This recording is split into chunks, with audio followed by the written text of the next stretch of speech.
And welcome back, and thanks so much for staying with us here on Morning Live. Now, I promised we'd put up some of those pictures that you've been sending us all morning, and thank you so much for it. And just taking a look at this one here from Ganisto before we get to our interview. And he says, can this taxi pass the traffic officers from Gauteng to Beitbridge? How come? Obvious the traffic officers are taking bribes. Case closed. I mean, what is that?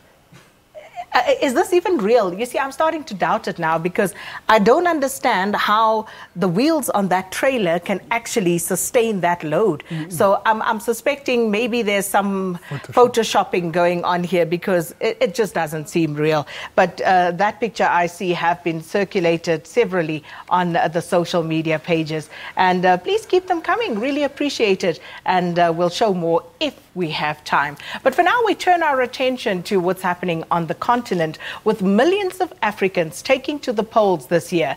In July, ZANU PF's Emmerson Mnangagwa won against the MDC Alliance's Nelson Chamisa in Zimbabwe, and post-election violence resulted in the death of 6 civilians at the hands of the country's military. Now, a second round of voting took place recently in Madagascar, as no candidate received a majority in the first round, and the elections in the Democratic Republic of Congo, as you've heard in the news, have been postponed once again. So to review some of these elections on the continent this year and also just take a broader look at what's been happening on the continent, I'm joined by Advocate Sipho Mantula, who's a researcher at the Institute for Dispute Resolution in Africa at UNISA. Good to see you again, Advocate. Refreshing morning, Sister Sakina, and to the viewers, Jumbo Africa. Let's start with the most recent ones. Let's start with Madagascar. So there was a runoff between Mark Ravalomanana and Andre Rajoelina. And of course, this is some history to it.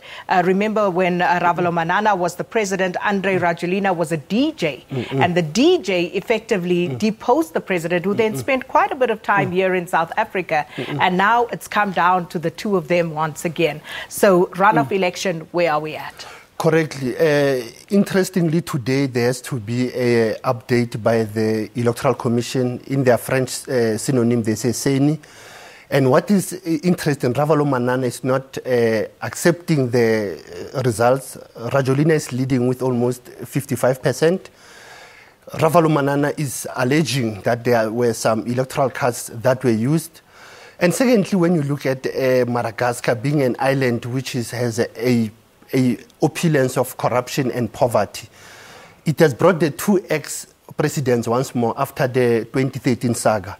Because remember, the former president was a proxy of Rajoelina. Ravalomanana was a milkman, a man who have a factory, exiled here. But nobody knows about the story of the French role, the role of the French government in that country. But one can say that where we are now, it is a matter of election dispute resolution, in short. Candidates have the right to view their electoral ballot sheets, have the right to go to the courts.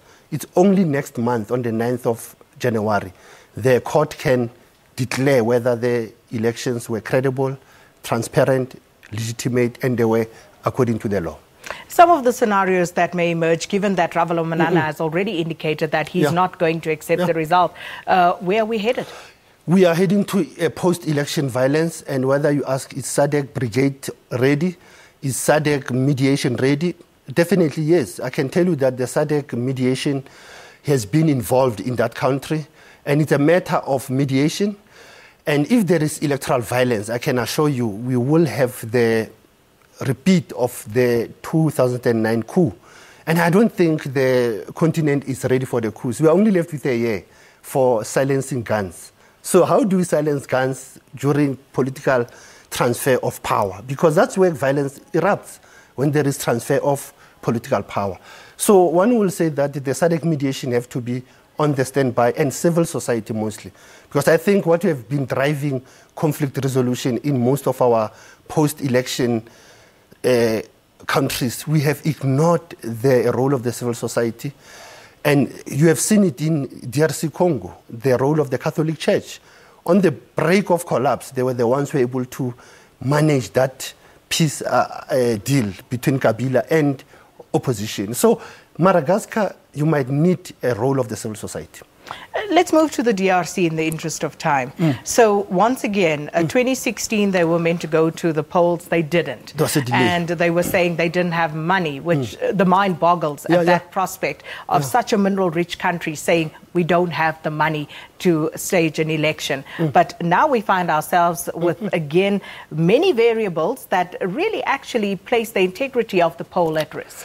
Correctly. DRC, as you know now on the news as you were leading, is only in the North Kivu. The North Kivu is the most volatile place.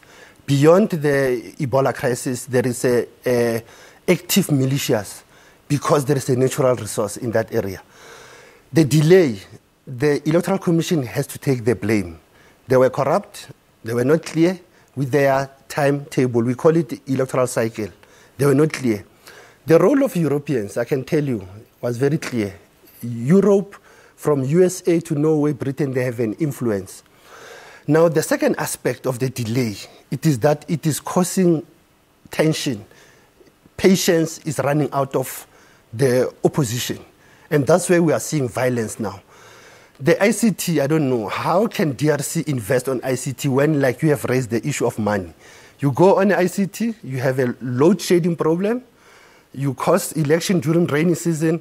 Because remember, my sister, I've been to the area during elections, and one of our reports in 2011 of SADC, I know I may not be speaking as a SADC observer, but the SADC raised the issue, why do you choose your election date during the rainy season? We can't access villages. So I think the Electoral Commission of Congo has to take the blame, but as well as the role of South Africa. We have a vested interest in that country. We have the peacekeepers that we have put there since 1998. So we cannot play hide and seek and say we don't want to be involved in the conflict. You raised the role of European countries. What about the role of African states? You say South Africa, but what about the regional bodies as well? SADC, the AU, what are they doing? The AU, to be honest with you, in the DRC, it is like an orphan. It is treated like it is not a guarantor of peace. It was undermined during the 2016 mediation, by the way. They had the special envoy. It was the Catholic Church that broke that peace deal. The AU failed.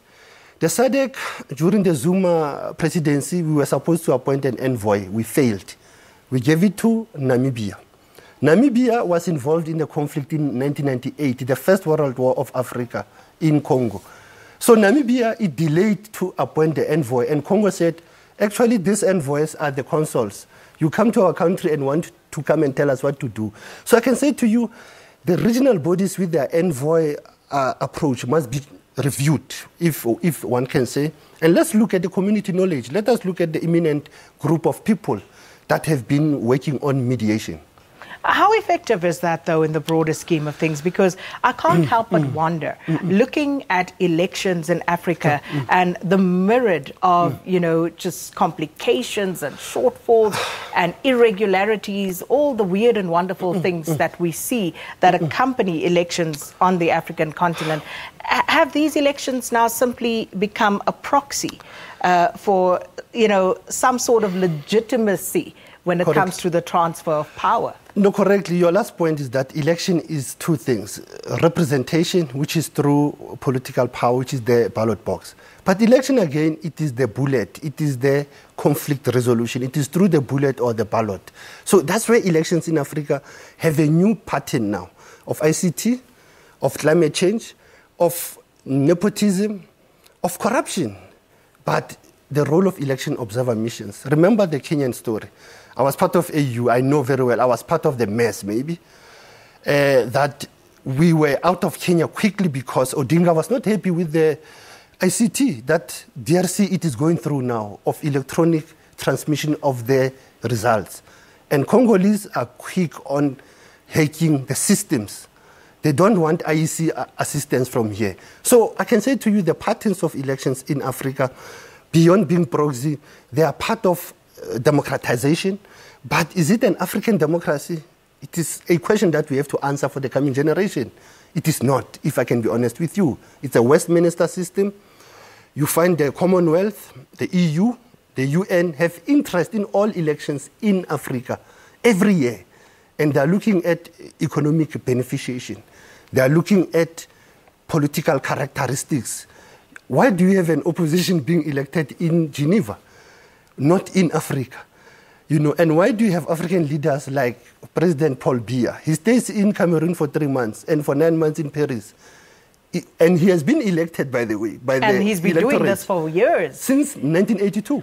And you have a similar situation, well, maybe not as similar, but you have a Nigerian president who is also constantly abroad seeking, medical attention and the like. So there's a problem there, but as you say, is this an African democracy? What does this actually mean for Africa and its people? And also there have been quite a few new leaders, if you look from Liberia to the Gambia. George Weah, of course, he came in there elected as president of Liberia. And how would you assess his presidency? Interestingly, that George Weah coming as a soccer football player, taking from Sir Leif Johnson, this was his second attempt.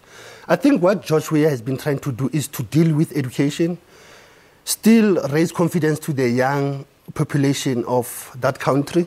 But at the same time, can say George Weah had some challenges. Corruption will always be the issue.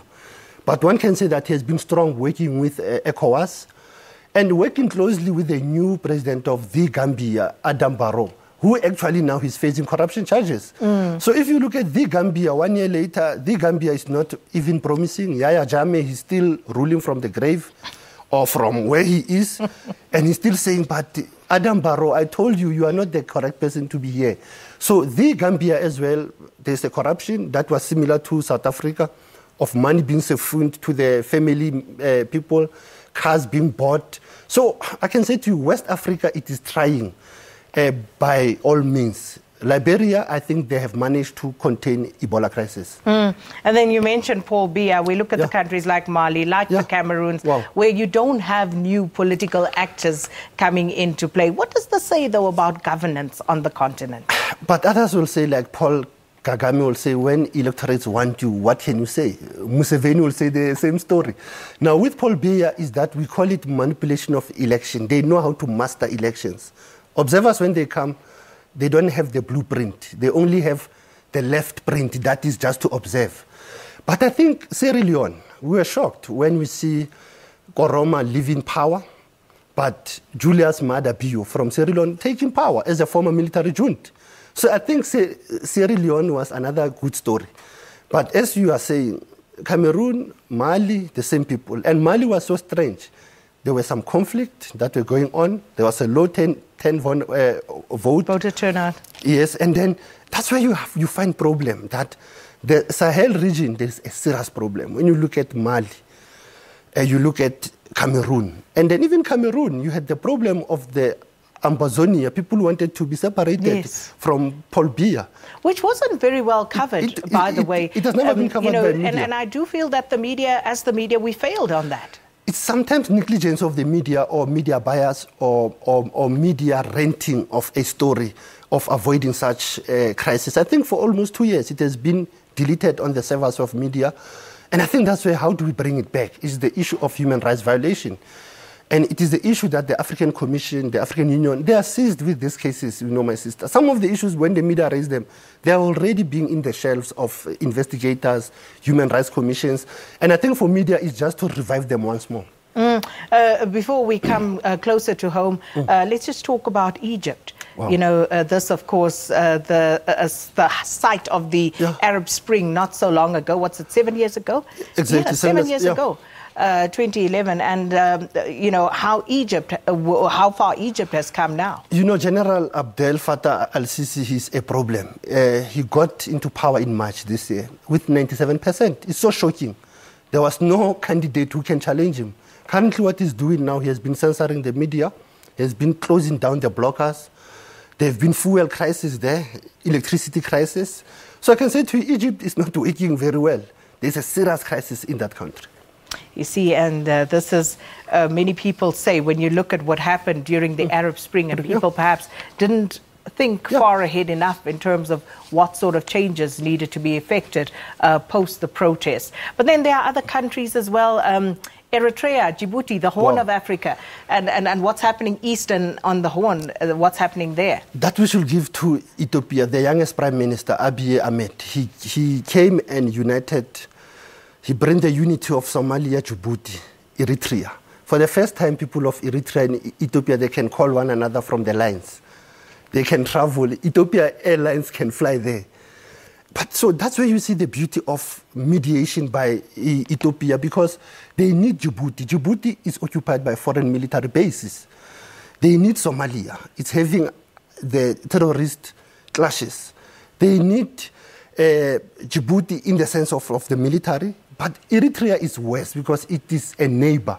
So that's why I can say Ethiopia has played a critical role, having a cabinet of 20. Imagine having that in South Africa, where you have 10 cabinet ministers of women, 10 cabinet ministers of men, no deputy minister. You have a female president, ceremonially, who works as a foreign affairs minister.